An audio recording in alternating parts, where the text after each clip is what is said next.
ada kehidupan setelah kematian. Hanya Al-Quran dan hadis-hadis Rasulullah SAW yang memberikan pedoman komprehensif yang paling lengkap tentang bimbingan kehidupan dari dunia sampai alam kubur sampai akhirat. Jadi dari saat kita hidup dan kehidupan pasca kematian itu hanya ditemukan di Al-Quran. Detailnya di hadis. Kalau tidak percaya, silahkan Anda boleh mencari satu kitab manapun yang memberikan petunjuk beraktivitas lengkap dari bangun tidur sampai tidur lagi, dari persoalan dunia sampai ke alam kuburnya sampai ke akhiratnya. Gak akan ditemukan. Karena itulah penting menghadirkan Al-Quran dalam bimbingan aktivitas hidup kita supaya seluruh kebahagiaan dan kesuksesan yang kita dambakan itu hadir di semua tempat yang kita pijak. Sekarang kita ada di dunia sifatnya. Selesai dari sini ada batas nih, batasnya disebut dengan ajal namanya.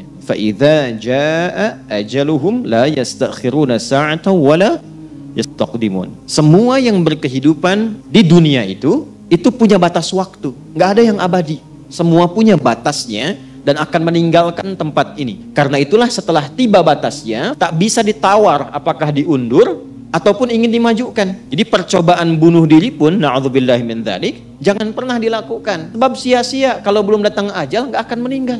Minum obat nyamuk sebaskom, harap-harap pengen meninggal misalnya. Kalau belum tiba ajal nggak akan meninggal. Alih-alih demikian, lebih baik belajar mengentaskan persoalannya, bukan meratapinya. Islam itu datang dengan bimbingan. Ketika ada masalah, ini jalannya. Ketika gelisah, ini solusinya. Orang yang tidak mendapati itu gelisah jiwanya, maka dengan kegelisahan itu hampa. Yang hadir hanya kepedihan saja. Nah, saat ditinggalkan ini, bahkan lisan kita pun sudah mengatakan telah meninggal dunia. Nah, meninggal dunia ini meninggalkan dunia kemana? Kemana kalau meninggal dunia itu? Dari mana antum tahu? Semua boleh berteori tentang dunia. Karena berbagi pengalaman. Orang yang hidup supaya abadi idenya itu dia menulis kan? Dia mengajarkan, tapi kan itu pengalamannya saja. Siapa yang pernah meninggalkan dunia, balik lagi ke dunia, sehingga bisa menulis kisah tentang perjalanan pasca dunia? Gak ada. Karena manusia terbatas di sini, yang bisa memberikan informasi yang paling valid, itu yang pencipta segalanya. Karena itulah kalau ada keterangan di kitab manapun, yang menerangkan detil kehidupan pasca dunia, itu menunjukkan bahwa kitab itu bukan karya manusia. Kitab itu pasti berisi informasi dari penciptanya. Ini yang menunjukkan kebenaran Al-Quran. Karena cuma di Quran ditemukan informasi itu. Setelah itu kemana? Bagaimana cara pulangnya? Dan kalau kita mau riset, semua yang meninggal itu persis seperti sama yang disampaikan Quran. Baik yang tenang husnul khatimah, ataupun yang gelisah yang su'ul khatimah. Ciri-cirinya persis sama. Dan diterangkan detilnya setelah itu bagaimana. Nah inilah yang kita terangkan untuk menunjukkan kebenaran apa yang disampaikan di alam Quran. Dan sekaligus menetapkan kebenaran Islam sebagai agama. Ya, makanya sebagai muslim tuh mesti belajar ini untuk menguatkan iman. Dan bisa menjelaskan kalau ada yang bertanya. Setelah di dunia kemana? Kubur ya. Baik, tahu dari mana kubur? Tadi lewat. Nah, nggak sampai di situ. Ada lagi nanti setelah di sini pindah ke alam yang sifatnya akhir, abadi. Nggak ada lagi alam setelah itu. Ya, akhir itu puncak sesuatu. Kalau ditambah tak ujungnya jadi akhirat, artinya puncak betul, batasnya di situ nggak ada lagi setelah. Maka kalau di sini ada dunia, di sini ada apa? Akhirat. Akhirat. Kenapa ada tak di ujungnya? Untuk menunjukkan ini yang habis terakhir. Nggak ada lagi setelah itu. Siapa yang bisa menjelaskan informasi yang ada di sini? Di sini pun sudah kesulitan. Maka Al-Quran datang membawa pedoman untuk memberikan bimbingan kepada kita. Supaya mendapatkan persiapan, pencerahan, kebahagiaan dan kesuksesan yang sedang kita pijak. Mempersiapkan ke tempat yang akan kita naungi setelah meninggalkan dunia. Plus memberikan bekal pengetahuan untuk persiapan ke tempat akhir yang menjadi tujuan.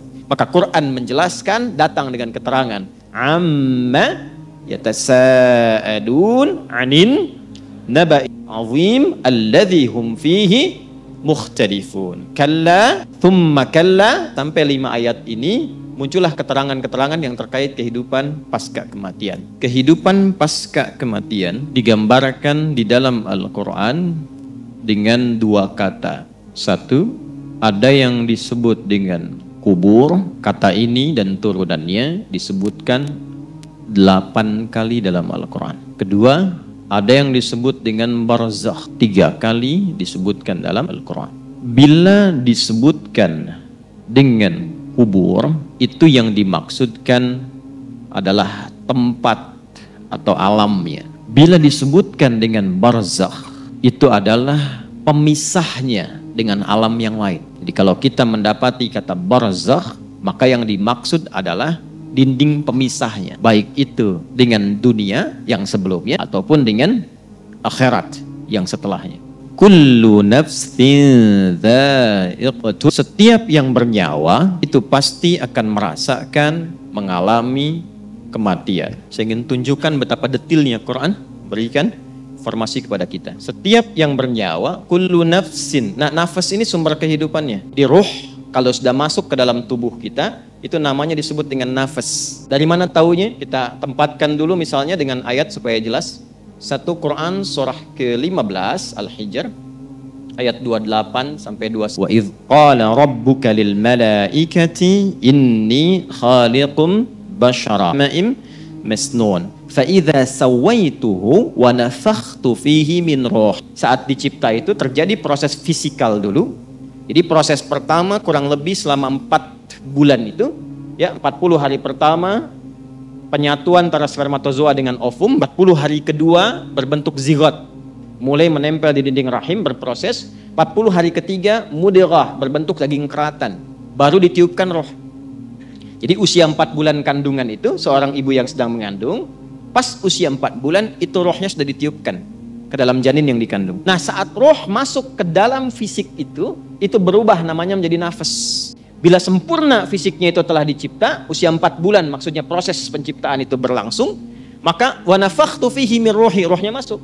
Dari mana taunya roh saat masuk ke dalam fisik itu menjadi nafas? Quran surah 91 ayat 7 sampai 10. Wa nafsi wa ma sawwaha, jadi nafas.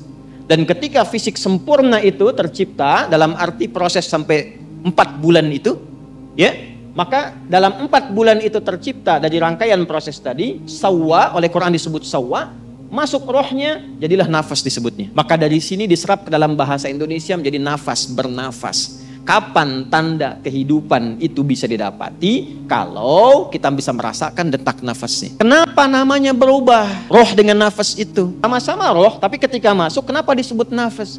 Karena nanti saat masuk dengan sebelum masuk keadaannya berbeda. Saat masuk itu bersih, belum ada amal, belum ada apa-apa.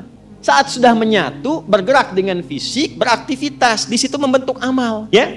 Sudah ada amalnya. Makanya saat masuk dengan pulang beda. Pulang kan belum, datang kan belum ada amal. Baru ditiupkan, baru masuk. Nah, setelah masuk kan terbimbing kita. Dilahirkan, beraktivitas, mata melihat, telinga mendengar, kaki melangkah. Apa yang dilihat? Itu kan amal. Kalau yang baik dituliskan pahala, yang salah jadi dosa kalau tidak ditobati. Makanya ketika nanti rohnya kembali, maka dia punya bekal dari sesuatu yang telah dikerjakan tadi. Itulah sebabnya kenapa namanya berubah dari roh menjadi nafas, karena saat menjadi nafas dia beraktivitas atau memulai misi hidupnya untuk mengumpulkan amal-amal sebelum dia pulang. Nah, saat pulang, saat dicabut, yang disebut nafasnya bukan rohnya. Kenapa? Karena saat masuk dengan keluar beda. Saat masuk belum ada amal, saat pulang dia pulang membawa amalan. Karena itulah saat disebutkan di Quran surah ketiga, ini agak berat, butuh fokus, ayat 185, Allah berfirman, nah kenapa bukan kullu rohin? Untuk memberikan kesan kepada kita bahwa yang dibawa saat pulang itu amalnya, bukan perangkatnya. Itu poinnya. Dipastikan saat pulang bawa amal yang benar. Makanya Nabi mendetilkan, orang ngantar ke alam kubur pun dengan jenazah itu kalau sudah masuk keranda, ya, kalau dia meninggal itu mayit namanya. Sudah dibersihkan, disolatkan, masuk ke keranda, jenazah namanya. Nah, orang yang ngantar jenazah pun sampai ke alam kubur itu, apa yang dibawa oleh mayit itu saat masuk ke kubur, itu semua tinggal amalnya. Yang lain pergi. Coba yang antum kumpulkan tuh, harta benda. Mobil ikut gak? Gak. Pakaian ini, handphone ikut gak? Tidak. Ya. Suami meninggal, istri ikut. Tuh, udah jawab sendiri. Enggak. Istri meninggal, suami ikut. Oh, makin kencang. Enggak. Baik. Artinya apa? Yang mengantar saja pulang lagi. Yang ikut apanya? Nah, kalau sudah sadar amalnya yang ikut, maka siapkan amalnya supaya bisa ikut dengan baik. Karena itulah ketika disebutkan kata nafas, mengingatkan kepada kita, sebelum meninggal, udah punya amal belum? Coba kalau ditanya sekarang, udah punya amal belum? Sudah tahu belum? masih nggak serius juga. Jelas ya? Ini gambaran pertamanya. Karena itulah dalam Islam diajarkan bagaimana beraktivitas di dunia yang melahirkan kenyamanan, saat bersamaan cari bekal supaya saat meninggalkan dunia nyaman juga. Siapa yang ditugaskan membawa maut?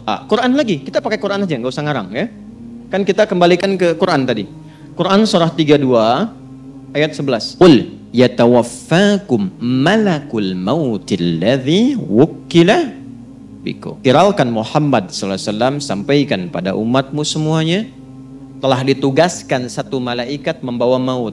Qul yatawaffakum malakul maut. Khusus satu malaikat tugasnya membawa maut saja. Itu yang sering kita kenal dengan malaikat apa? Israel, ya kan? Israel. Yang patuh kepada Allah, yang taat kepada Allah. Nggak lihat-lihat. Pokoknya tiba waktu, ambil. Nggak bisa nawar. Ada dulu rasul yang dekatnya. Jadi rasul di bumi itu punya teman rasul dari langit. Rasul dari langit itu maksudnya malaikat. Ada rasul yang temannya itu malaikat maut. Contoh siapa? Nabi Musa alaihissalam, Nabi Daud alaihissalam. Itu sahabat dari malaikatnya, malaikat maut. Tapi apakah ketika tiba ajalnya diberikan diskon? Tidak. Tiba ajal selesai ya. Tiba ajal selesai. Jadi kalau sudah tampak dan tiba ajalnya, maka tiba malakul maut, selesai urusannya. Tinggal pertanyaannya ketika tiba ini bakal cukup atau tidak. Sebelum sampai ke fase ini, ajal tiba, maut tiba, maka orang-orang yang masih mendapatkan nafas sebelum tibanya maut disebut mayyit namanya. Innaka mayyitun wa innahum mayyitun. Muhammad sallallahu alaihi wasallam, engkau pasti akan wafat. Jadi seorang nabi pun wafat, apalagi kita yang bukan nabi. Wa innahum mayyitun. Dan mereka pun semuanya itu akan wafat juga. Jadi orang hidup yang belum wafat disebut apa namanya? Mayyit, calon mayit, akan meninggal. Jadi jangan takut dengan kematian, karena ditakutin pun percuma, meninggal juga. Gerbang pemisahnya kan kematian. Ya, karena itu orang beriman gak takut meninggal. Yang takut meninggal itu cuma satu aja, yang tidak punya bekal. Itu aja. Kan rumusnya gampang, kata Quran, kullu nafsin. Kalau nafas itu artinya pulang bawa bekal. Kalau bekalnya benar gak akan takut. Takut itu artinya apa? Kurang bekal. Takut itu artinya apa? Salah bekal. Takut itu artinya apa? Nggak punya bekal. Dan biasanya orang yang nggak punya bekal itu sulit pulang. Kan mudik kemarin begitu kan? Kalau nggak ada bekal nggak pulang kan? Ya, ditarik pulang pun susah kan? Baik. Nah sebaliknya orang yang punya bekal itu menyiapkan dirinya untuk pulang. Karena itulah jadilah mayit yang benar. Cari bekal sebaik-baiknya untuk apa? Pulang. Datang malakul maut, mengambil nafasnya. Datang malak, mengambil nafasnya lewat maut. Kalau diambil, berubah namanya dari mayyit jadi mayit namanya. Tasdidnya hilang. Mayitun. Usahakan kalau wafat, kalau meninggal, kalau mati, usahakan wafatnya tenang. Tidak mungkin orang tenang itu kecuali punya amal yang baik. Nah, amal yang baik itu dilahirkan lewat apa? Dari ketaatan, dari bekal yang dikumpulkan. Nah, ketenangan yang dilahirkan dari sebuah ketaatan, bahasa Arabnya disebut dengan tuma'ninah. Dari itma'anna yatma'innu. Bukankah saat sholat ada tuma'ninah? Ruku' tuma'ninah kan? Hatta tatma'inna raki'ah. Sujud tuma'ninah kan? Hatta tatma'inna sajidah. Apa yang dimaksud tuma'ninah di sana? Merasakan kenikmatan dalam ibadah sehingga meresap ke dalam jiwa. Pancarannya dalam aktivitas. Nah, kalau banyak dikerjakan sifat ini memberikan pengaruh ke nafas. Nafas kalau banyak diisi tuma'ninah, maka dia akan punya sifat tuma'ninah. Sifat yang melekat kepada nafas berubah katanya dari tuma'ninah menjadi mutmainnah namanya. Nafas yang memiliki tuma'ninah disebut dengan nafsul mutmainnah. Maka turunlah Quran surah 8 ayat 27 sampai 30. Ya ayyatuhan nafsul mutmainnah, irji'i mardiyah. Hei jiwa yang tenang, karena sudah punya banyak bekal. Ya kan? Sekarang cepat tinggalkan dunia, pulang. Nah ini yang akan kita bahas. Kamu cepat pulang. Aku sudah ridha dengan kegiatan dan bekalmu selama hidup di dunia. Engkau pun akan ridha dengan pemberianku yang aku siapkan saat engkau meninggalkan dunia ini. Makanya ketika mendapatkan kalimat itu, hatinya makin tenang. Itulah yang menyebabkan orang meninggal itu ada yang senyum, kan? Terus tiba-tiba punya waktu sujud, saking bersyukurnya. Malu ala Dawuda, syukra. Jadi keluarga Daud itu kalau sedang bersyukur sujud tuh. Ada yang sujud, ada yang senyum, ada yang bahkan menyiapkan diri. Kenapa?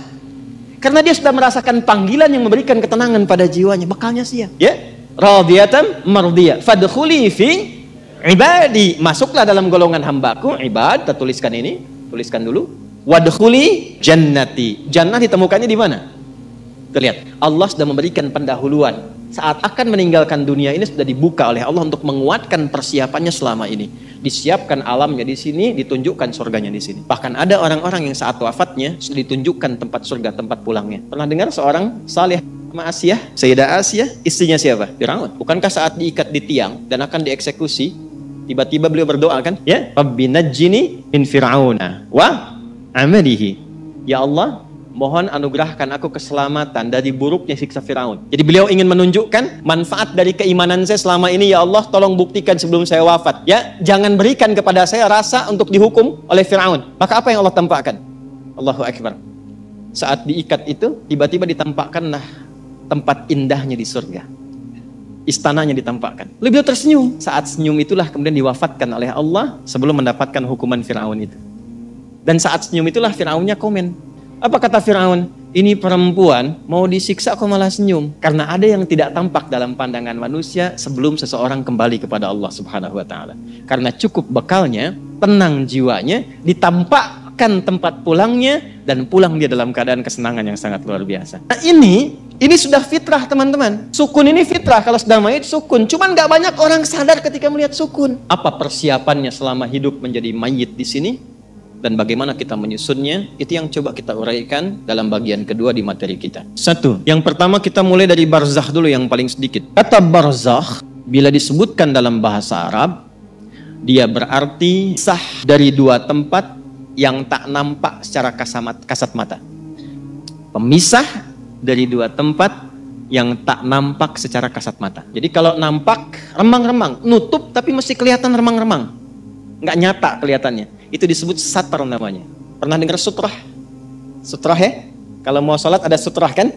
Nah, kenapa sutrah disusun tidak terlampau tinggi sehingga nampak keadaan keseluruhan bagiannya? Jelas? Yang penting ada pembatas yang ketahuan kalau orang mau lewat itu, ada orang sholat gak boleh dilewati. Tapi kalau penutup total, begini, tak terlihat di belakang ini ada apa? Maka disebut hijab namanya. Kalau pakai hijab, maka pakailah penutup itu sehingga tidak tampak dari yang dihijabi itu. Jangan sampai menggunakan penutup, tapi bagian dari tubuh itu masih tampak secara remang-remang. Itu bukan hijab namanya. Itulah kenapa disebut dengan hijab dan diberikan isyarat agak dilonggarkan itu yudnina min jalabibihinna. Direndahkan, dilonggarkan supaya dengan longgar dan rendah itu maksud rendah itu diturunkan bukan diangkat, ya. Supaya tertutup sempurna dan tidak tampak bagian dari tubuh sekalipun lekuk atau remangnya. Paham? Tapi di sini tidak disebut dengan sutrah, tidak disebut dengan hijab. Sebab hijab kalau dibuka terlihat.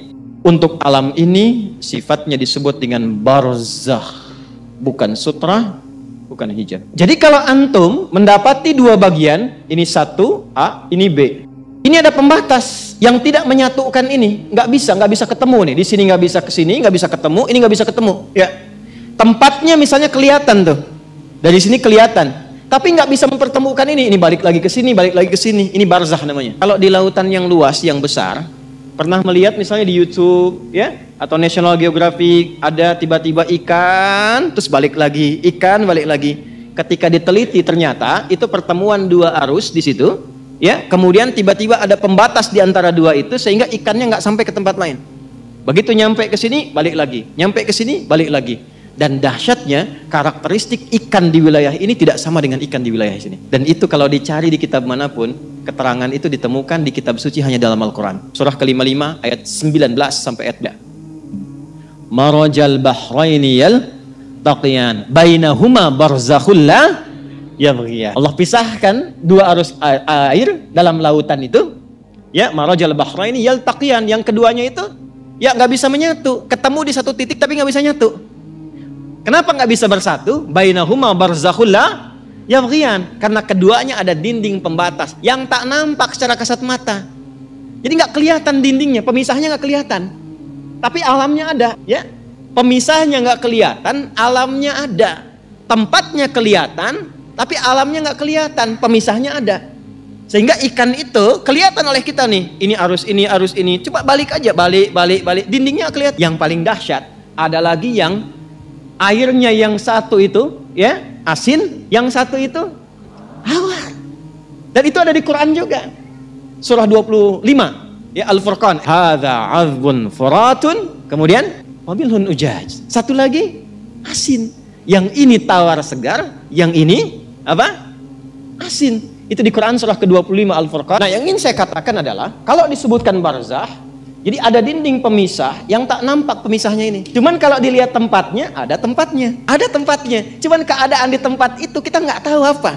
Karena ada pemisahnya. Nggak bisa merasakan yang ada di dalam. Kecuali kalau sudah sampai ke tempat itu. Ketika disebutkan barzah dalam Quran, ini ingin memberikan penekanan pada batas kehidupan yang terpisahkan. Dan kita nggak akan pernah kalau sudah ke situ balik lagi karena ada pemisahnya. Intinya apa? Kalau sudah masuk ke alam ini, kenapa disebut dengan barzah? Anda tidak akan pernah punya peluang untuk kembali lagi. Diam di sini, kelihatan oleh orang yang masih hidup, ditanam di dalamnya, di alamnya, di tempatnya. Tapi Anda sendiri dan kita yang hidup tidak akan pernah bisa saling melihat apa yang dirasakan. Dan kalau sudah masuk, nggak akan bisa balik lagi. Karena ada dinding yang membatasi. Jelas? Oke, saya simpulkan dengan cepat. Kenapa disebutkan dengan barzah? Untuk memberikan kesan bahwa kalau sudah masuk ke alam itu, jangan harap Anda untuk bisa kembali ke alam dunia karena ada dinding kuat yang membatasi sekalipun tak nampak dalam pandangan orang yang masih hidup. Paham? Maka turunlah Quran surah ke-23. Baca ayat 99 khususnya di ayat ke-100. Ayat 100-nya di ujung ayatnya. Min waraihim barzakhun ila yaumi yub'atsun. Dan ketika datang kematian itu, lalu orang-orang yang tidak yakin dengan kematian itu, kehidupan setelah kematian, karena dia banyak menikmati dunia, tidak siap-siap dengan bekal akhirat, tidak siap-siap dengan bekal ke alam kuburnya, tahu meninggal tapi nggak menyiapkan bekal untuk meninggalnya, maka dia kaget pada saat dia meninggal itu dan dia berkata, qala rabbirji'un, ya Allah, pengen balik lagi, pengen balik lagi. Bahkan nanti di surah Al-Munafiqun itu jelas dikatakan, ya, fa as-saddaqa wa aqum minas salihin.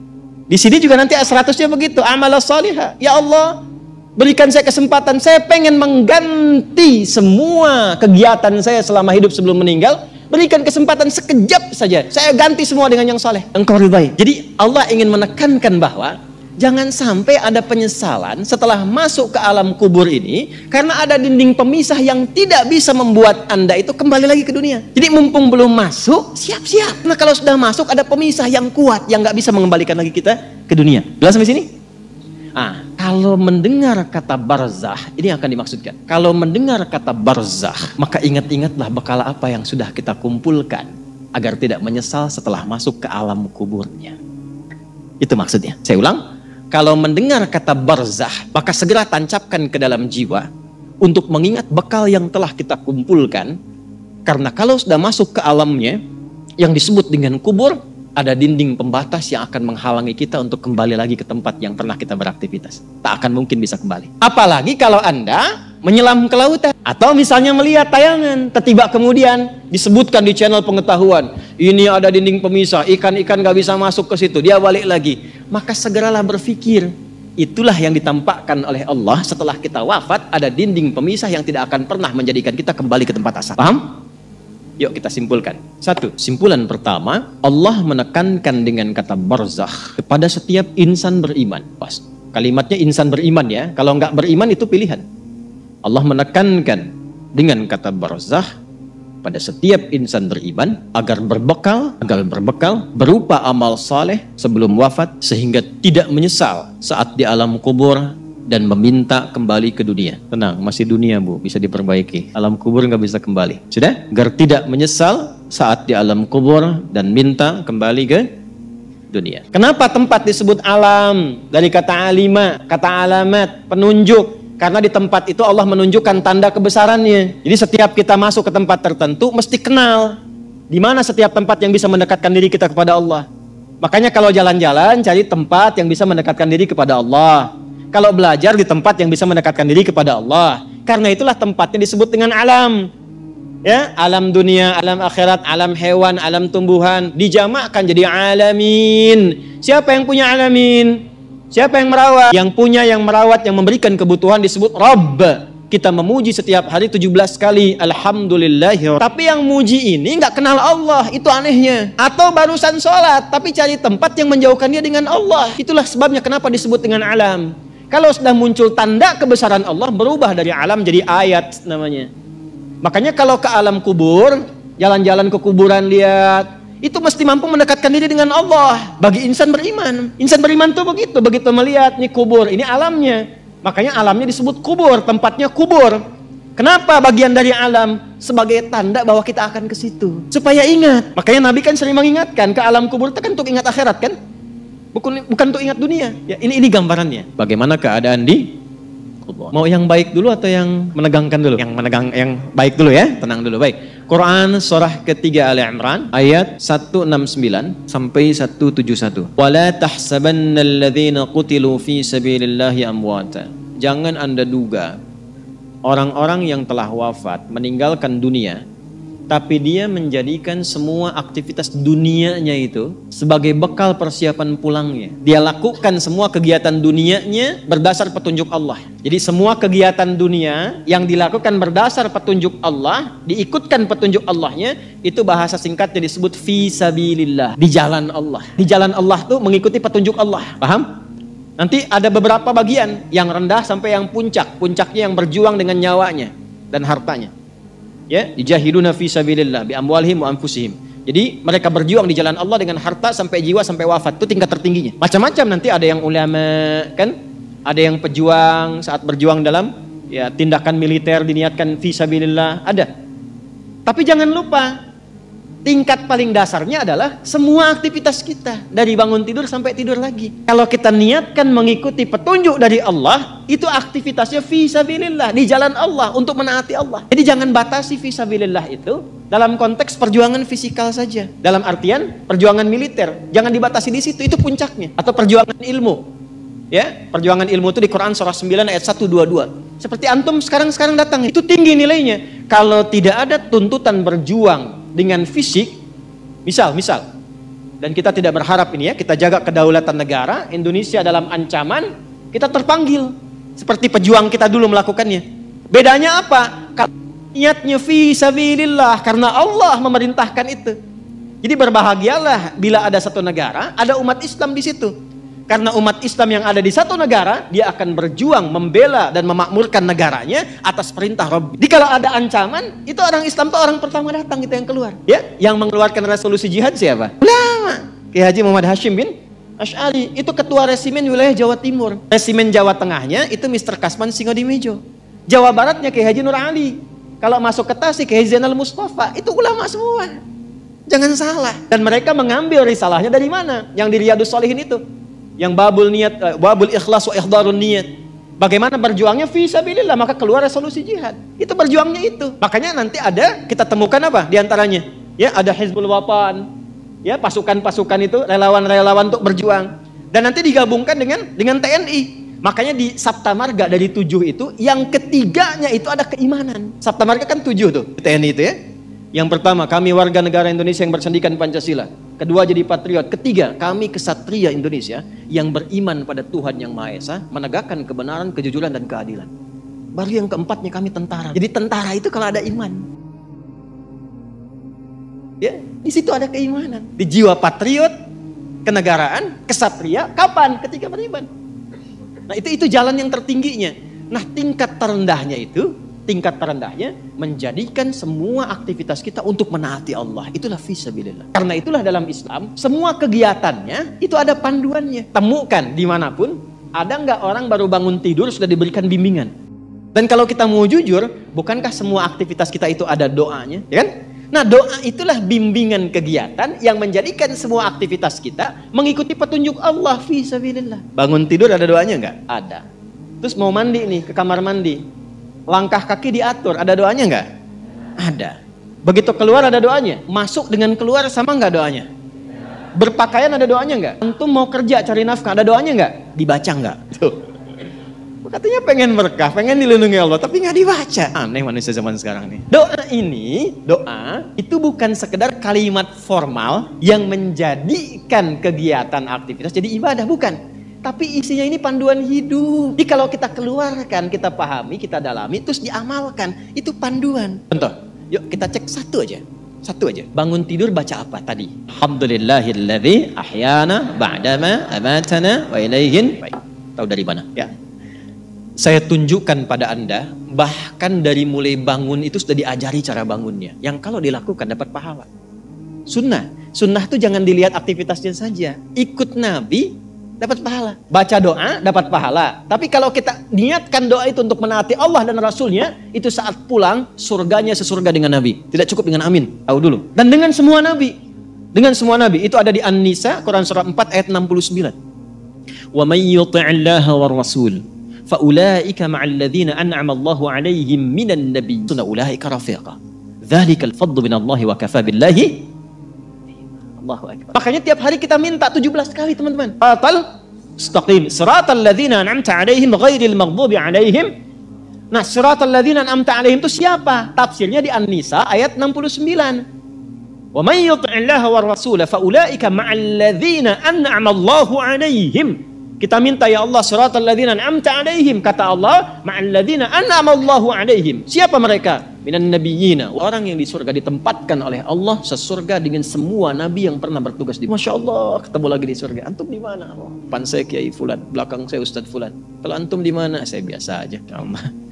Ya, depan saya Nabi Ibrahim, belakang saya Nabi Musa, samping kiri saya Masya Allah, Nabi yang katanya paling ganteng semoga bumi, Nabi Yusuf. Samping kanan saya Masya Allah, Nabi Muhammad SAW. Dengan semua Nabi. Siapa mereka ini? Mereka yang mendedikasikan semua hidupnya untuk menaati Allah dan Rasulnya. Dari bangun tidur terus dari keluar itu. Ya, contoh tadi saya janjikan, Abu Daud misalnya, nomor hadis 1367. Dari Ibnu Abbas radhiyallahu ta'ala anhuma, beliau satu saat ingin menginap di kediaman bibinya Sayyidah Maimunah radhiyallahu ta'ala anha, dan ingin tahu kebiasaan Nabi bangun di malam hari itu bagaimana. Kapan waktunya? Konversi jadi jam berapa kebiasaan Nabi bangun. Bagaimana cara bangunnya? Nanti yang berangkat insya Allah umrah saya tunjukkan, ini lokasinya gitu. Ya. Itu diceritakan oleh beliau. Qala kama qala Ibnu Abbas radhiyallahu ta'ala anhuma, kana an-nabiy sallallahu alaihi wasallam, adalah kebiasaan Nabi sallallahu alaihi wasallam, idza istayqadha min naumihi, kalau bangun dari tidurnya, fajalasa, duduk terlebih dahulu. Di bangun tidur terus duduk. Masa bangun tidur langsung mandi, ya selempongan. Naik delman istimewa ku duduk di depan, duduk di muka, kudanya nggak bisa jalan. Hadisnya, oke, anak-anak TK diajarinnya yang betul. Bangun tidur terus duduk, ya, duduk dulu. Ya, itu kan hadisnya begitu. Duduk dulu. Kemudian famasaha biyadihi min athari naumi. Lalu beliau menghilangkan bekas kantuknya dulu dengan bagian tangan yang bersih. Makanya ada hadis lain kalau bangun tidur kan cuci tangan kan? Ya, itu kalau tahu bagian tangannya kotor atau menyadari bahwa tangan itu berkelana saat tidur. Ya, yang bahkan di tempat yang tidak Anda tahu. Makanya kalau Anda ingin bersihkan, cari bagian yang bersih. Wa masaha biyadihi min athari naumi, menghilangkan bekas ngantuk. Jadi jangan baca doa dulu. Bacalah doa itu dalam keadaan sadar, jangan baca dalam keadaan ngantuk. Nah, problem yang terjadi memang bangunnya jam 3. Begitu sadar 4:30. Ada yang begitu? Ini banyak wajahnya tuh. Antum pasang alarm 3 kali kan? Iya kan? Mau bangun 2:30 tuh kan alarm jam 2:30, jam 3, jangan 3:15 kan? Alarm pertama untuk matikan, alarm kedua kan? Alarm kedua untuk siap-siap kan? Itu. Nah, di hadis sudah diajarin kalau bangun, ngantuknya hilangin dulu. Kalau nyambung ke sebelumnya tuh luar biasa. Atur waktu, jangan terlalu lama untuk istirahat itu, jangan begadang, kecuali ada perlunya. Betul, itu narasi hadis. Begadang jangan, begadang boleh kalau ada. Kapan Nabi bergadang? Kalau ada perlunya. Ya, diskusi dengan istri, membahas sekilas tentang kehidupan rumah tangga. Ada sahabat minta fatwa, Nabi balas. Setelah itu kalau nggak ada masalah, sudah Nabi selesai istirahat. Ba'da isya, sebentar istirahat. Jadi teratur waktunya. Sehingga potensi ngantuknya bisa ditekan. Nah, kalau bangun kemudian hilangkan bekas ngantuk, duduk sejak hilangkan bekas ngantuk, baru kemudian membaca. Apa yang dibaca? Ada ayatnya, ada hadisnya. Jadi bangun tidur itu sudah ada ayat. 11 ayat penutup surah Ali Imran.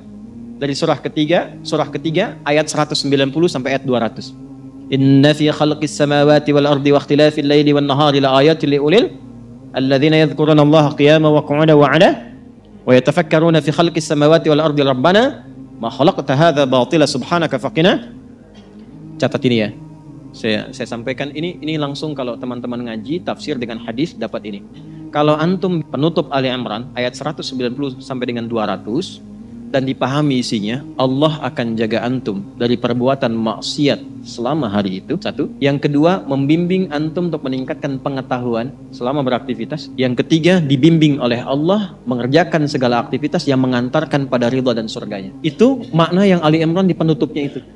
Makanya kalau benar paham ayat ini, nggak ada pelajar yang bangun kecuali pintar di hari itu. Karena di situ ada ayat-ayat untuk riset, untuk merenung, untuk berpikir. Nggak ada orang berbuat maksiat di hari itu. Karena ada ayat taubat di ayat itu. Mudah-mudahan nggak wafat dalam keadaan sedang maksiat, sehingga terancam neraka. Dan minta ya Allah wafatkan kami seperti orang baik yang wafat sebelumnya. Sehingga terjaga hari itu. Dan terjamin ketika beraktivitas keadaannya baik. Karena dia senang dengan membangun silaturahim, membangun kesabaran. Wasabiru warabitu wattaqullaha la'allakum tuflihun, dan cenderung bahagia. Nah, untuk mengawali doanya itu supaya komitmen, maka ditanamkan dalam dirinya satu komitmen kuat. Maka disampaikanlah oleh sahabat Jundub bin Junadah dan Mu'adz bin Jabal radhiyallahu taala anhuma dalam Al-Bukhari nomor hadis 181. Keduanya mendapatkan doa dari Nabi sallallahu alaihi wasallam, faqala alhamdulillahilladzi ahyana ba'dama, gini, ada amata, ada ba'dama. Kalau kata kerja terletak setelah ba'da dan ma, artinya apa? Artinya pekerjaan itu tidak terjadi. Jelas? Tapi yang terjadi adalah inspirasi dari aktivitas itu untuk aktivitas yang lain. Perhatikan. Alhamdulillahilladzi ahyana ba'dama amatana. Setelah ada kata ba'dama, ada amatana. Ya Allah, terima kasih. Engkau memberikan kesempatan kepada hidup di hari ini. Walaupun mungkin bila datang ajal itu engkau bisa wafatkan aku dalam tidur tadi. Cuma wafatnya nggak terjadi karena belum tiba ajal. Wa ilaihin nusyur. Nasyara itu artinya berpencar untuk kembali mencari bekal. Jadi kalau Anda, kita dari kampung datang ke kota nyari bekal buat pulang, itu penyebarannya disebut nasyara. Pulangnya disebut ada. Sifatnya id, waktunya mi'ad, tempatnya ma'ad. Tempat kita pulang disebut ma'ad. Innalladzi farada 'alaikal Qur'ana laradduka ila ma'ad. Waktu pulangnya mi'ad. Innallaha la yukhliful mi'ad. Baik. Nah, kita bangun tidur berjanji sama Allah, sifatnya nusyur. Wa ilaihin, ya Allah, terima kasih. Engkau berikan kesempatan aku di hari ini menjalani kehidupan. Walaupun mungkin dalam tidur tadi engkau bisa wafatkan kalau tiba ajalku, tapi aku diberi kesempatan hidup saat ini sampai dengan ajalku. Maka aku berjanji, ya Allah, sekarang aku akan mencari bekal supaya persiapan untuk pulang menghadapmu. Itulah wa ilaihin nusyur maknanya. Makanya sebelum tidur sunnahnya istighfar untuk mengevaluasi kegiatan sebelumnya yang salah. Setelah itu merencanakan, kalau hari ini tadi nggak jamaah, besok saya ingin jamaah. Kalau hari ini saya belum infak, besok ingin infak. Direncanakan malamnya. Fa idza faraghta wa ila rabbika. Tapi nggak tahu besok hidup atau enggak. Kita tawakal sama Allah. Yang penting sudah istighfar, sudah punya rencana. Istighfar yang dilakukan sebelum tidur membuat kita nikmat. Dan tawakal pada Allah sekalipun wafat. Ternyata Allah bangunkanlah, kita katakan alhamdulillahilladzi ahyana ba'dama amatana. Terima kasih ya Allah yang telah menahan rohku saat tidur tadi, tidak mewafatkanku sebelum datang ajalku. Aku berjanji hari ini aku akan menyempurnakan amalku demi mencari bekal pulang. Pertanyaannya, betul dicari enggak? Kok bisa ada orang baca doa bangun tidur tapi aktivitas di hari itu bermaksiat? Katanya cari bekal, tapi bangun tidur sudah gibahin orang, udah bikin status yang bermasalah. Jelas sampai sini? Nah, itu yang dimaksud apa? Fi sabilillah. Menjadikan semua kegiatan itu dilakukan untuk menaati Allah. Ibu merawat anak karena Allah atau karena sayang anak? Mulai bingung jawabnya. Kalau ibu merawat anak karena Allah, pasti ibu akan memberikan pendamping pendidikan pada anak yang mendekatkan anak kepada Allah. Sekarang lihat buktinya sampai anak itu tumbuh. Kenal gimana sholatnya? Gimana hubungannya dengan Quran? Kenal dia dengan nabinya? Kenal tidak dengan sahabat Rasulullah SAW? Antum nih anak-anak muda yang masih belajar. Antum belajar tuh karena Allah, karena ijazah. Allah. Gimana masuk kampus antum tuh? Kalau benar karena Allah, maka sifat-sifat yang Allah sampaikan lewat Nabi pasti diikuti. Belajar yang serius, harus sampai paham. Nggak ada masuk kelas, keluar nggak paham. Umat Islam nggak begitu. Nabi kan ajarkan masuk kelas, duduk paling depan. Nggak paham tanya, baru keluar setelah paham. Dapat paham itu amalkan ilmunya di tempat ia tinggal. Nyambung semua. Ini duduk paling belakang. Nggak pernah nanya. Ujian pinjam catatan teman. Terus karena Allah, fisabilillah. Ya kan? Walaupun memang orang Indonesia itu anugerahnya luar biasa. Saya sering sampaikan untuk motif. Bersyukurnya kita jadi orang Indonesia, Allah tanamkan banyak sekali kelebihan-kelebihan. Kita beragam, sehingga pengalaman keberagaman ini dibawa kemanapun bisa menyusul. Lalu lidahnya ringan. Karena di kita ini sukunya banyak, pulau banyak kan? 11.667 pulau kan? Itu belum termasuk Pulau Gebang, Pulau Gadung, ya kan? Pulau Kapuk dan sebagainya. Nah, karena banyak ragamnya, lidahnya terlatih komunikasi. Jawa ketemu Sumatera, lidahnya dilatih.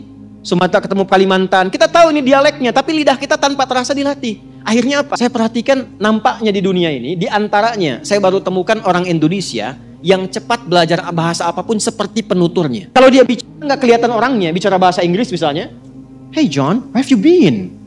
Itu nggak tahu kalau orang Cipanas. Betul. Dia ngobrol bahasa Arab kayak halak ya Muhammad. Dia nggak tahu kalau itu orang Cimahi misalnya. Ya itu saking mudahnya. Silahkan lihat orang India bicara bahasa Inggris. Ketahuan Indianya. Gitu. Orang Cina bahasa Arab ketahuan Cinanya. Tapi akan lebih mantap lagi kalau sunnahnya kita ikuti. Begitu diikuti tuntunannya fi sabilillah. Yang ingin saya katakan, orang-orang yang menjadikan kegiatannya karena Allah, kerja karena Allah, menjabat karena Allah, punya harta karena Allah, maka saat wafat dan masuk ke kubur ini, tadi Quran surah ketiga ayat 169 sampai dengan 171, jangan dikira orang-orang yang wafat, yang kegiatannya sebelum wafat dijadikan karena Allah wafat begitu saja.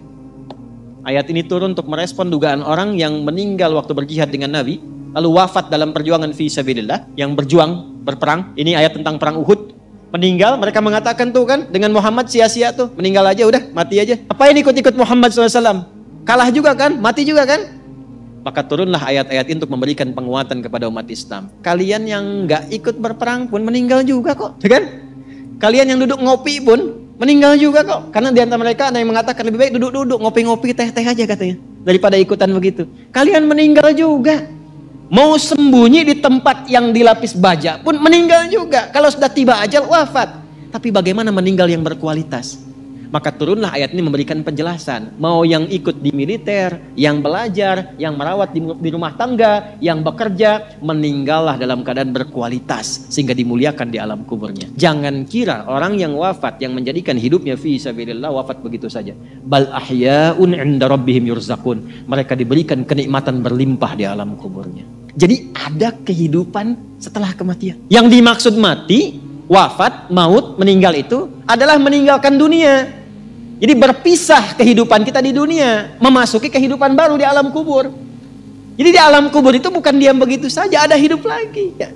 Wafat itu maksudnya meninggalkan dunia. Nah, kematian itu gerbang pemisah dunia. Rohnya tercabut, selesai, dunianya selesai. Jadi yang dimaksud meninggal itu meninggalkan dunia, membebaskan kita dari kehidupan dunia, selesai dunianya. Seperti di dunia ada kehidupan kan alam dunia. Kubur pun disebut alam, ada kehidupan di dalamnya. Cuma hidupnya bagaimana? Ya? Seperti antum di dunia ini kalau ingin sukses, ingin bahagia, berbekal, bekerja, beraktivitas. Nah di alam kubur pun itu ada asbabnya.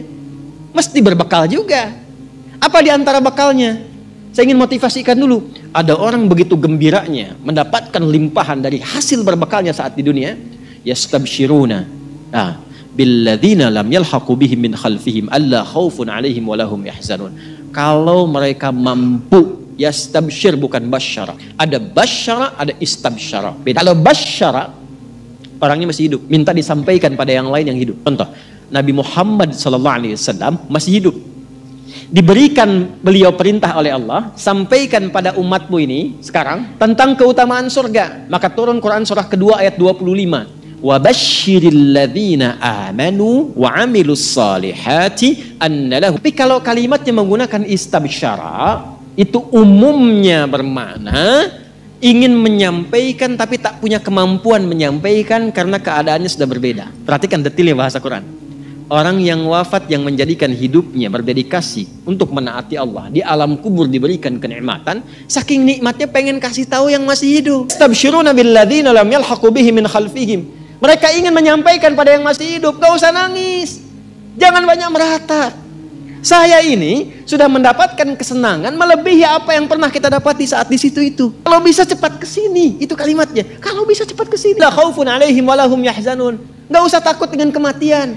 Jangan banyak nangisi saya. Jangan banyak meratapi saya. Itu kalimatnya. Dan di antara mereka ada yang Allah jaga sampai ke jasad-jasadnya. Saya bersaksi demi Allah, Anda boleh catat kalimat ini. Saya kemarin waktu ke Mekah, alhamdulillah Allah tunjukkan beberapa. Ya, saya diantaranya berziarah ke makam Kiai Haji Maimun Zubair Bahmun, termasuk ke ibunda tercinta Sayyidah Khadijah. Ya, Sayyidah Khadijah radhiyallahu taala anha. Ini ya enggak apa-apa disebarkan juga karena memang saya mengalami dan saya menyampaikan. Saya begitu melewati pemakaman-pemakaman, lalu di makamnya Mbah Mun itu, kemudian kita di situ berdoa kebaikan. Ya kan adab kita kalau sama ulama nggak mungkin minta ampunan. Adabnya kan tambahkan kemuliaan, tambahkan cahaya, itu kan?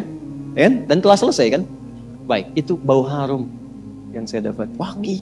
Supaya saya tanya teman-teman, antum pakai parfum apa? Nggak ada, wangi makamnya. Dan saya datang ke situ itu, di waktu yang memang dilarang berkunjung, pada zuhur. Kunjungan itu ba'da subuh dengan ba'da asar. Baru ada orang berkunjung. Tahu kalau ngasih minyak wangi ke situ itu tidak mungkin lah. Walaupun ada tuh kena panas selesai gitu. Ini waktunya datang ke situ ditolak. Udah bukan waktu kunjungan. Terus saya sampaikan ada ini saudara kami meninggal ayahnya di sini dan dimakamkan di sini. Saya ingin berziarah. Nah kita pakai jubah, pakai sorban putih itu biasanya kalau di sana imam. Singkatnya diperkenankan masuk. Ya, cuma saya berempat itu.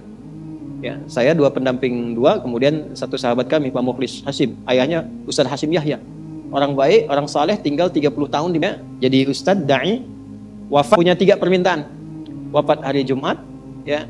Kemudian juga bisa menyempurnakan Ramadan dan disalatkan di Masjidil Haram. Alhamdulillah, ya.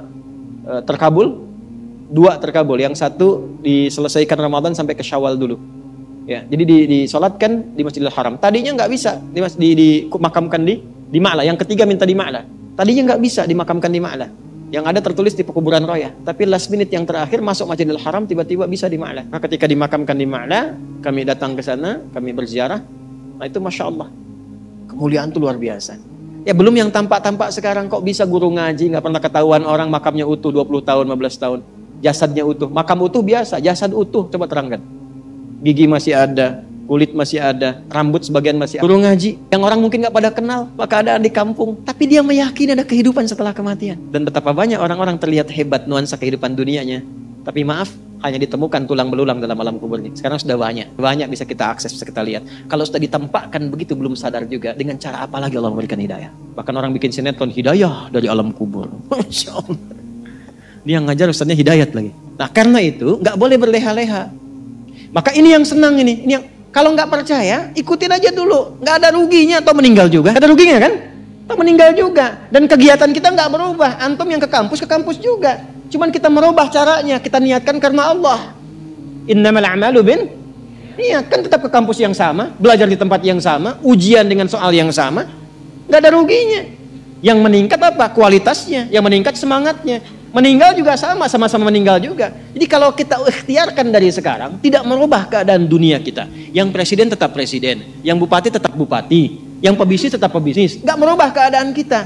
Lebih berkualitas dunianya, saat meninggal punya jaminan. Yang kasihan tuh yang nggak punya harapan. Nggak ada kehidupan setelah kubur, dunia nikmati. Terus ente setelah meninggal dunia kemana? Itu gimana nanti? Nggak punya harapan. Yang begitu jangan diikutin. Orang nggak punya harapan diikutin. Orang nggak jelas tuh jangan diikuti. Kita tuh punya dasar pengetahuan. Quran surah 17 ayat 36. Wala taqfu ma laysa laka bihi ilmun. Inna sam'a wal basara wal fu'ada kullu ulaika kana anhu mas'ula. Nah sekarang itu teman-teman kita punya harapan. Makanya selama hidup kalau pengen seperti itu jangan main-main hidup dunianya. Maka turunlah surah At-Takatsur ayat kedua. Alhaakumut taka hatta zurtumul kabir kalla, jangan sampai lalai. Sudah masuk alam kubur baru sadar. Nanti kamu sadar, jangan sampai menyesal saat masuk alam kubur. Makabir itu jamak dari kubur. Hatta zurtumul makabir. Baru nyadar setelah di kuburan. Fa asaddaqu aku minas solihin. Ya, kalau Rabbir ji'un ya Allah pengen balik lagi. Saya pengen merubah amalan saya. Malaikat kan santai aja kan? Lah, enggak bisa balik lagi. Nah, apa yang melalaikan seseorang sampai kemudian baru sadar di alam kubur? Di antaranya apa? Alhaakumut, terlalu tertambat hatinya dengan dunia. Harta, nggak dilarang memperbanyak harta, silahkan banyakin, tapi untuk apa? Fi sabilillah. Taati Allah dengan harta itu. Maaf, jangan kebayang kalau fi sabilillah itu untuk infak saja. Cari kotak masjid, ya setanah kusir. Nggak begitu, kan ada konsepnya. Ini untuk yang di keluarga.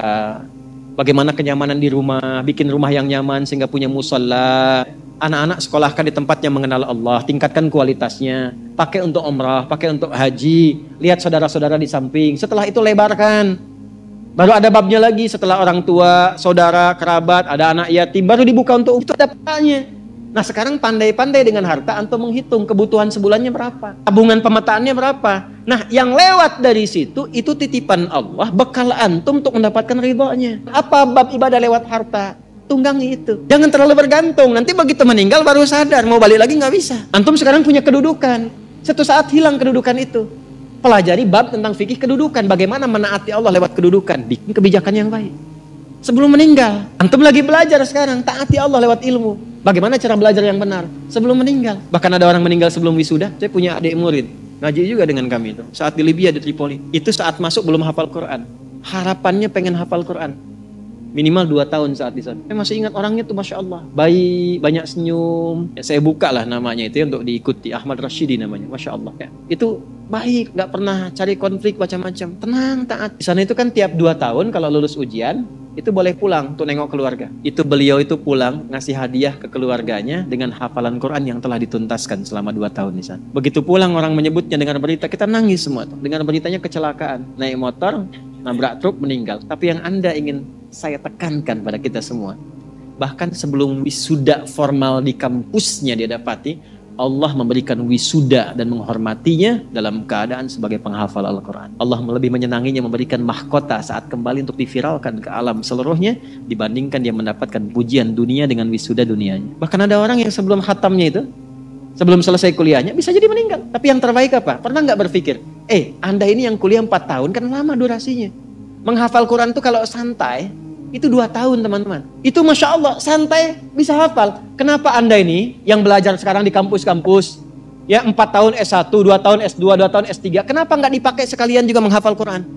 Berangkat 1 ayat, pulang 1 ayat. Itu begitu di wisuda Anda hafal 30 juz. Anak ibu 6 tahun di SD itu lama sekali. Kenapa nggak diisikan Quran setiap hari? Lulus 30 juz. Inilah hatta zurtumul maqabir. Jangan bangga mengumpul-ngumpulkan. Takasur itu gemar mengumpul-ngumpulkan. Ngoleksi, ngitung-ngitung. Maaf ya, nanti ngitung-ngitungnya di Al-Adiyat. Kita lihat nanti. Yang pertama, ada motivasi hidup yang mengumpulkan kekayaan dunia saja. Alhaakumut takasur. Ngumpulkan nilai, ngumpulkan gelar, ngumpulkan ijazah. Orang ustadz ngajar ngumpulkan jamaah. Cuman pengen jamaahnya banyak. Cuman pengen terkumpul popularitas. Sekarang mengumpulkan subscriber. Ustadz pun gak bebas itu. Gak bebas. Hati-hati, gak bebas dengan ini. Hati-hati. Ada yang kerja ngumpulkan harta aja. Ya? Ada yang ngumpulkan, hitung sebanyak-banyaknya. Sampai lupa. Tidak menjadikan semua itu sebagai bekal pulang. Selanjutnya. Al-Adiyat ayat 9. Afala ya'lamu idha bu'athira ma fil qubur. Wa hussila ma fis. Ini untuk pelaku maksiat. Yang banyak berbuat maksiat. Apa nanti gak malu? Dan gak khawatir kalau itu diungkap di alam kuburnya. Silahkan Anda tutup-tutupi saat di dunia. Tapi kalau gak ditobati, di alam kubur akan terasa. Silahkan tutupi. Jadi ada 2 tipe pelaku maksiat ini. Yang pertama, pelaku maksiat yang menutupi kemaksiatannya, tapi tidak tobat. Yang saya maksudkan pelaku yang tidak tobat ya, bukan yang tobat.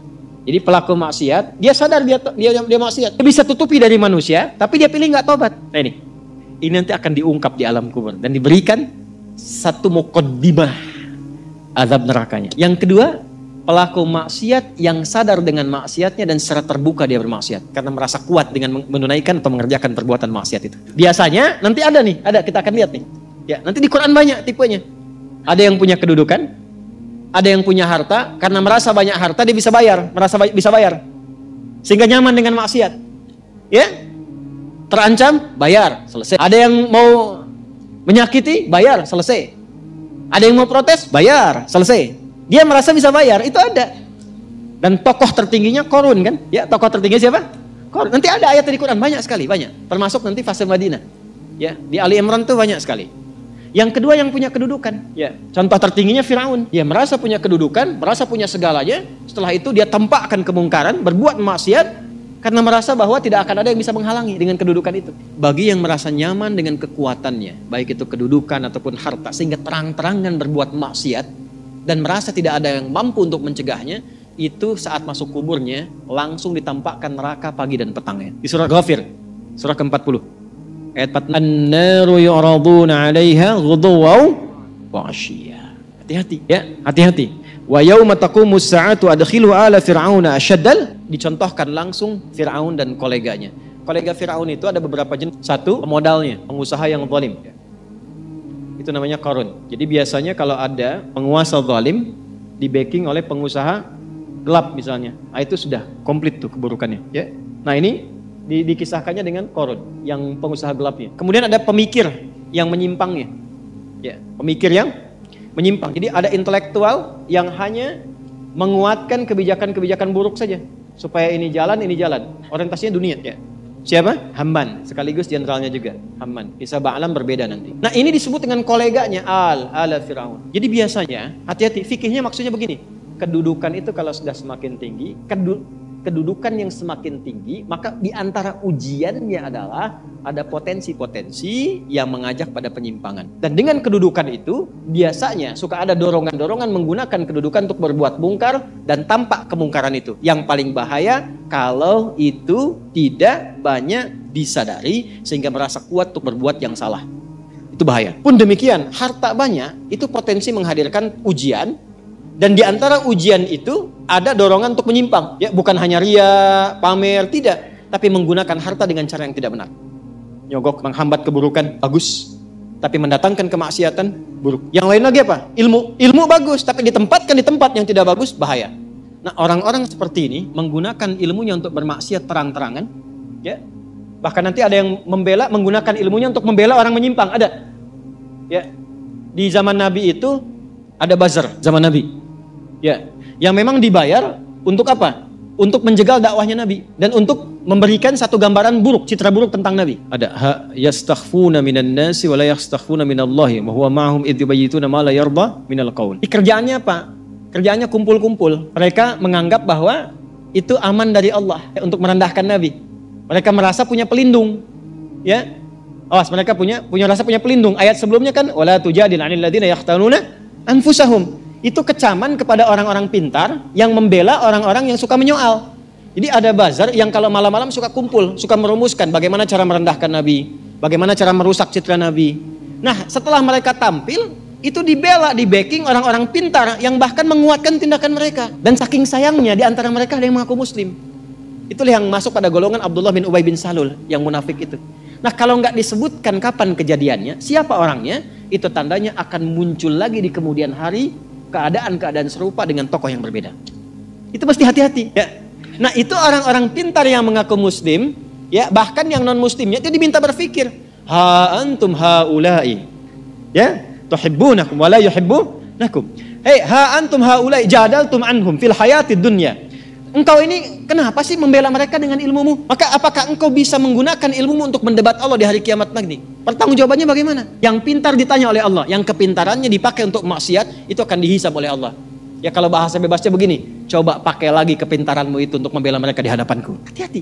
Nah, apa yang terjadi pada orang seperti ini? Kalau dia tidak bertobat, makanya kalau ada kita doakan.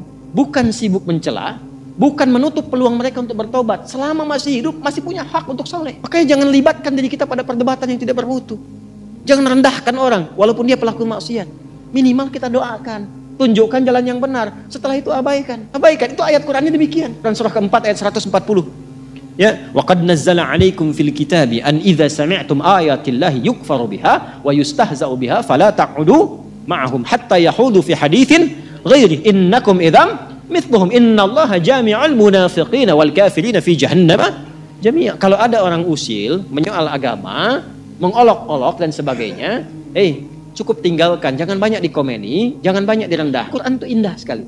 Tapi kalau mereka nggak tobat, kita kasih tahu, ini ada ayatnya. Wah, kayak yang pernah ke alam kubur saja, ya terserah Anda. Tapi kalau nanti di alam kubur, minimal Anda tahu dulu sekarang. Ya kan? Minimal tahu dulu. Kalau mau merasakan nanti aja setelah ke kubur. Saya cuma mengingatkan apa yang Allah sampaikan. Apa yang Allah sampaikan? An-naru yu'raduna 'alaiha ghudwa wa 'ashiyya. Ditampakkan neraka jahanam pagi dan petang. Jadi setiap waktu cuma neraka aja tampak. Pernah dengar nggak kalimat ini? Nggak ada tuh siksa kubur, yang ada cuma tidur aja. Pernah dengar? Bagaimana cara menjawabnya? Gampang.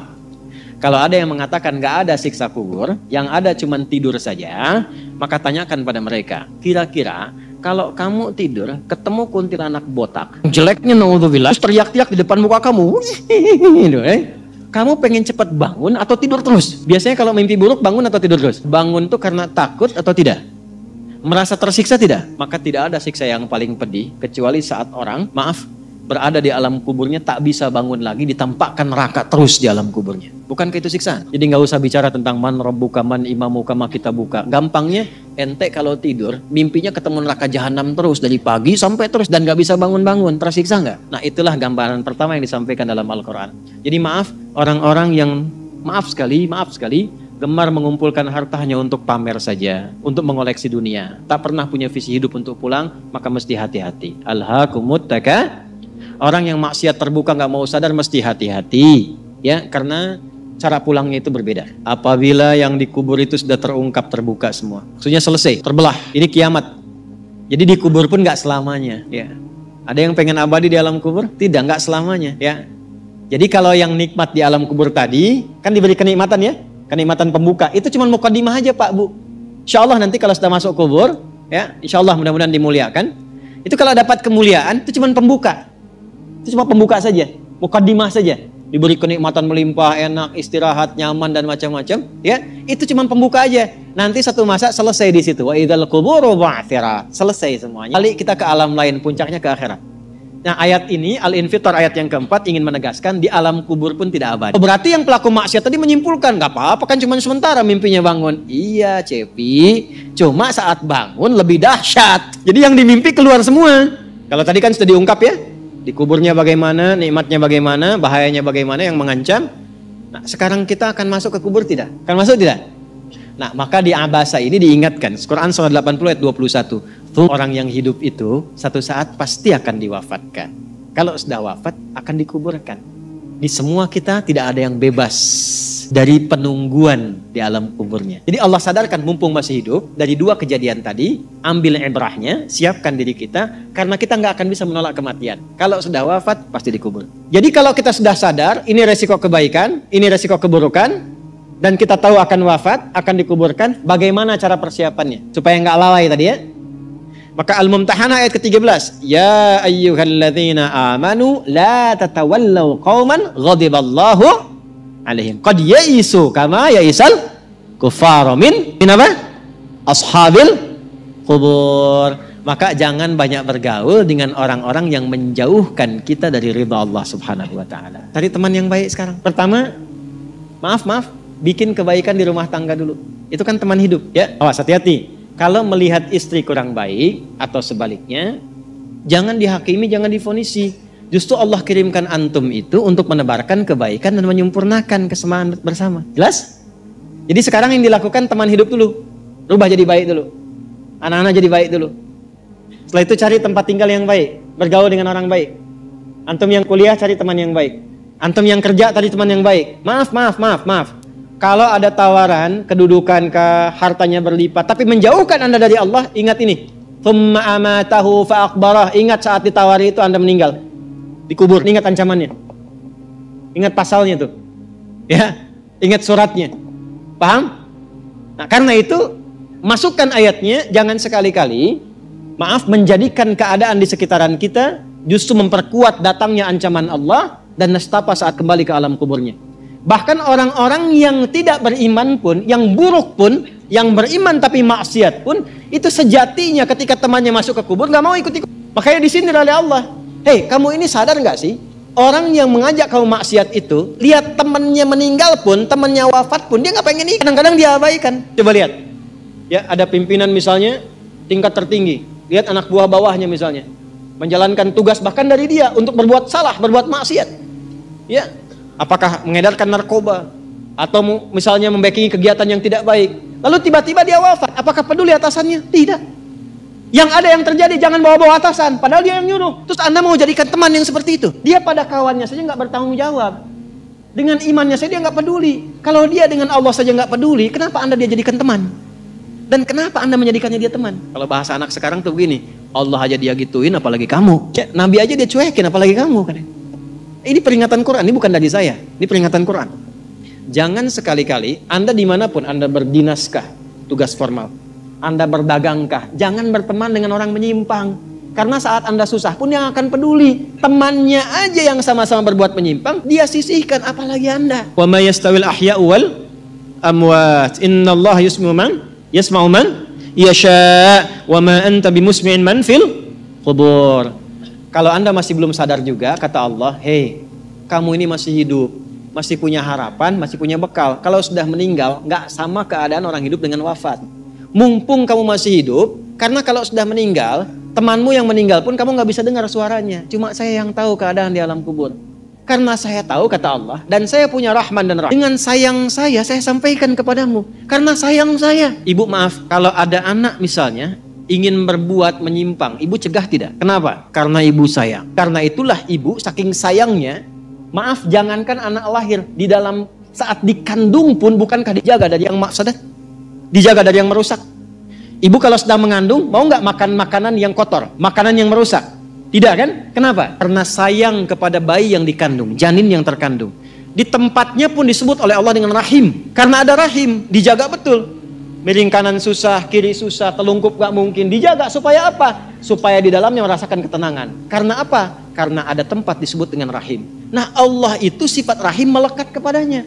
Karena sayang dengan kita, diingatkan. Bahasa bebasnya gini, karena saya sayang engkau dengan rahimku.